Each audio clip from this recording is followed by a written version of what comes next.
Bernard Lugan nous explique les conséquences de ce boom démographique. Ce qu'on appelle le développement va moins vite que la croissance démographique. Et le phénomène ne pourra que se développer, du moins en Afrique au sud du Sahara, parce qu'il n'y a aucune politique de contrôle ou de limitation ou de gestion des naissances. La solution est impossible, mais les projections, elles, le sont.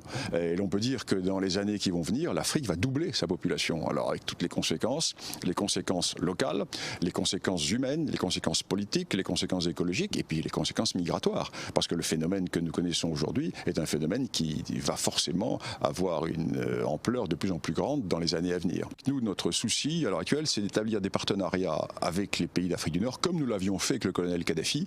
La folie qui consiste à déclencher cette guerre totalement insolite et incompréhensible contre le colonel Kadhafi, en plus de créer l'anarchie complète en Libye avec l'État islamique Daesh qui est en train de gagner des positions, a créé un pôle de déstabilisation démographique et migratoire. Le colonel Kadhafi contrôlait cette migration. Aujourd'hui, toutes les mafias se sont emparées de ces axes. Alors, le Maroc tient la position, l'Algérie tient la position, la Tunisie aussi.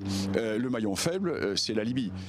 Cet entonnoir libyen est directement tourné vers le sud de l'Europe, avec la folie complète des dirigeants européens, qui est de donner à nos marines comme consigne, au lieu de redéposer ces clandestins et ces envahisseurs, car il faut parler d'envahisseurs, parlons clairement, au lieu de les redéposer sur le continent africain, on les prend et on les dépose en Europe. Donc c'est un système qui est complètement pervers et qui va bien entendu connaître des accélérations considérables. Et tout ceci repose sur cette démographie devenue folle.